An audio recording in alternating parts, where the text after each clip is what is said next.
Hi, Jaden. I hope your trip is going well and you're having a good time. This is your video lesson for today. Two things I want to talk about, but they're pretty big topics. As usual, if you have any questions at the end, feel free to shoot them on over to me. First thing I want to talk about is some soloing ideas, or how to create better solos. And what I did was I sent over a handout to you. I sent it to your mom with the email that has this video link. And it's example 8B. It's this one right here out of this book. This is a great book. You should buy it. But I'll send this over to you for today so we can talk about it right away. So in soloing, rather than just kind of doing sequences kind of like at random, what you can do to make a kind of even more stronger solo is have a melodic line that you repeat, but then change slightly at the end. It's called antecedent consequent phrasing. What that means is that you're going to play basically like almost the same way twice, but you change a little bit at the end of each one. Let me show you what I mean. This is going to be 8B right here, and you can follow along. I'm going to play the first line right there, the very top. That 12, 14, 12, 14, 12, and then 14, 12, bend 14, 12, 15, bend 14. That was that top line right there. I'm going to do it one more time, okay? A little more connected.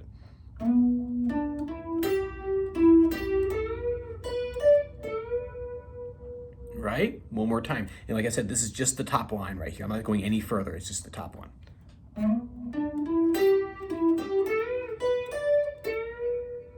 Now I'm going to play the second line on that in the handout. So I'm not going to play the first line, just the second line.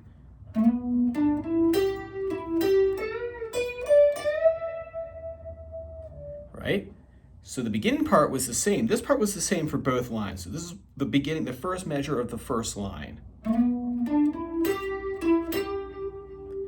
And now I'm going to play this first measure of the second line, right? So this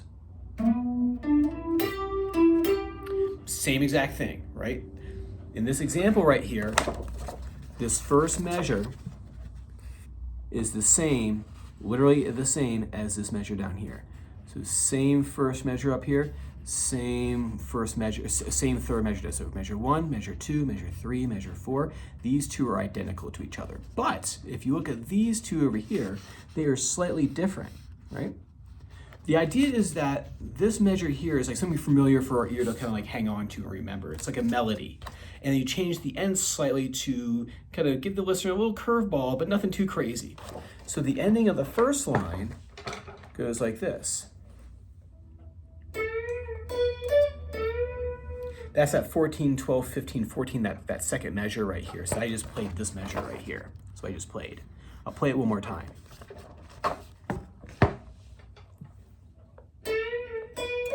Oops. Now what I'm going to do is I'm going to come down here and play this measure right here. So this is the fourth measure, off the second line.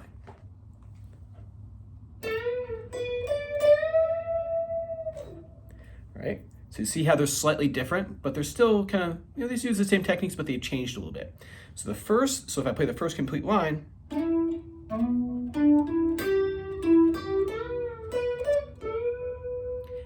then the second line,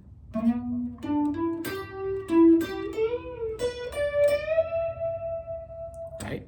A little different, but the idea is that the first part is kind of like that thing that keep your ears hanging on to, and the second part is just a little bit of change to give the listener something, just a little curveball in there, but nothing too crazy.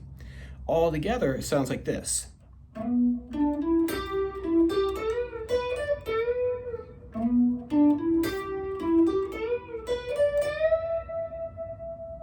Right? Up to speed. If I play with the backing track, this one here.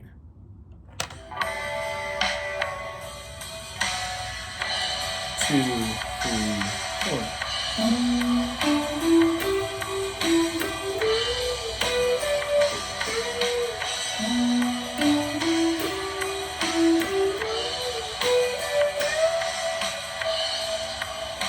Right?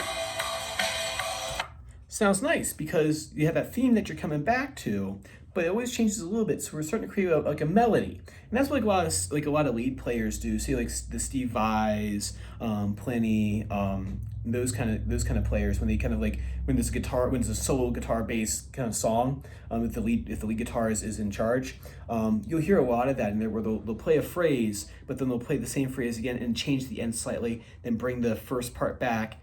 So what they'll do is they'll play like a main theme, and then they'll change it slightly, then play that main theme, and then change it slightly again, and that's how they kind of make some of their lines. So this week I want you to learn how to play this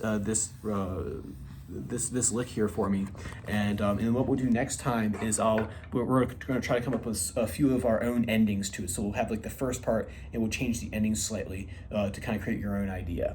Cool. So work on that for me. And then next thing I want you to do for money is I want you to get that the solo chord changes into a looper or under your fingers and play them smoothly.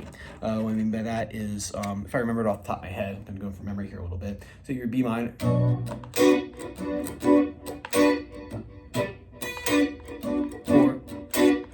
5, 6, 7, and then 1, 2.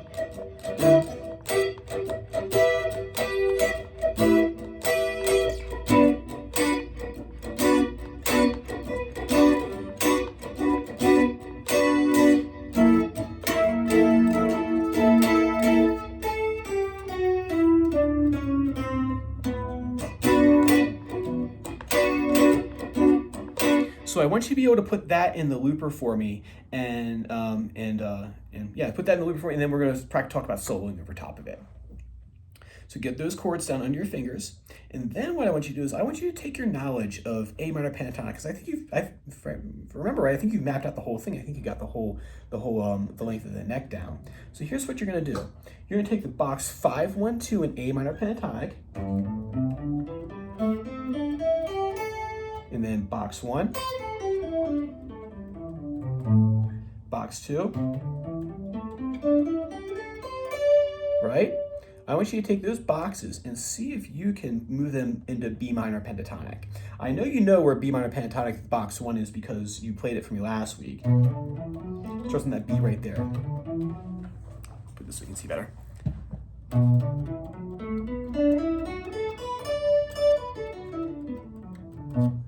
Now you know from A minor pentatonic that it was like A minor pentatonic starts here, and then box 5 starts right here, 2 frets down. If you come up to the B minor pentatonic, box 1, right?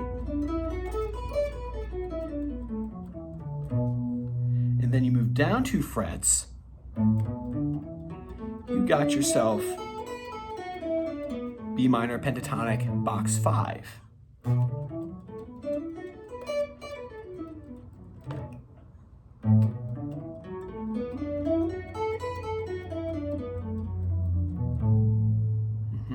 So box 1 is, so think of box 1 as like your home base. It's right here. You know exactly where it is, and you use the fret relationship that you learned in A minor pentatonic. You simply just move that to where B minor starts.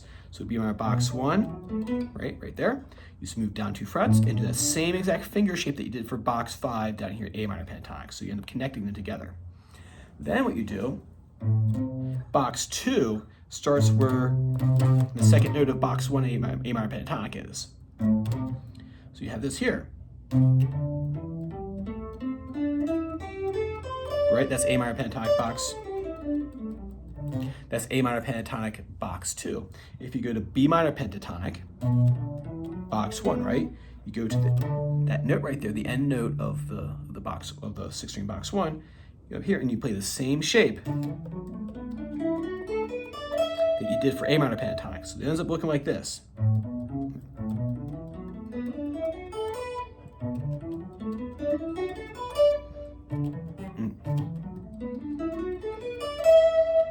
Right? And then what you can do, I'll just do a short version of it so that way you can get right to other things.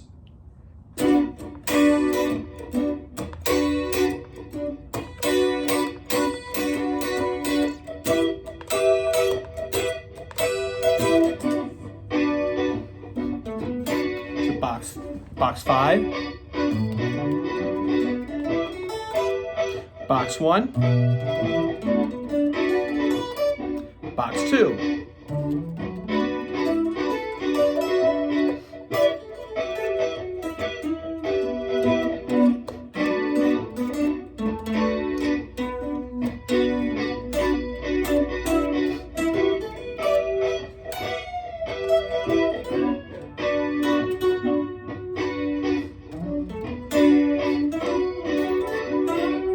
Oh, wait a minute, that was that lick that I just taught you earlier in the book right here. I just moved it to B minor pentatonic. That's what we're going to do next time. All right, my man, if you have any questions, have your mom shoot me over a message, and I'll be more than happy to answer. And I'll see you same time next time. Take care.